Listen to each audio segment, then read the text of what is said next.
فضا میں تم ہو نصارہ تو تمدن میں ہنود، یہ مسلمان ہیں جنہیں دیکھ کے شرمائیں یہود۔ اے امت مسلمہ یہ بات ذہن نشین کر لو کہ دار اسلام میں داخل ہونے اور خود کو مسلمان کہلوانے کے لیے صرف کلمہ شہادت کا اقرار اور اعلان ہی کافی ہے، لیکن دار اسلام سے خارج ہونے کی ہزاروں وجوہات ہیں۔ ضروریات دین میں سے کسی ایک کا انکار بھی کفر کے ماں سوا کچھ نہیں۔ اللہ تعالیٰ کی صفات عالیہ میں سے کسی بھی صفت کو انسانوں میں مانا تو مشرک، قرآن کریم کے کسی بھی ایک آیت کا یا ایک بھی جملے کا انکار کیا تو کافر، اور منصب ختم نبوت حضور اکرم صلی اللہ علیہ وسلم کے بعد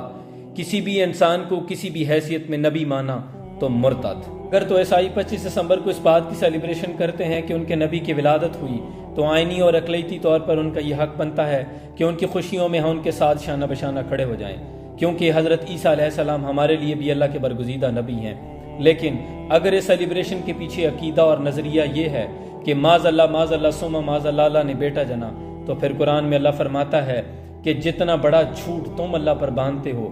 ممکن ہے ان قریب اس جھوٹ سے آسمان پھٹ پڑے۔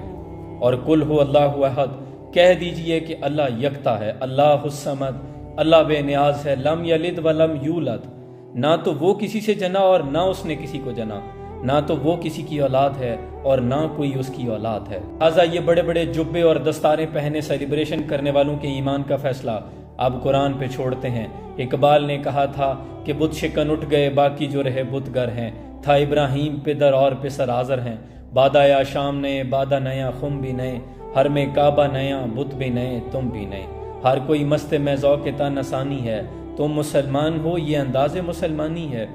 حیدری فخر نئے دولت عثمانی ہے، تم کو اسلاف سے کیا نسبت روحانی ہے، وہ معزز تھے زمانے میں مسلمان ہو کر، تم خار ہوئے ہو تارک قرآن ہو کر۔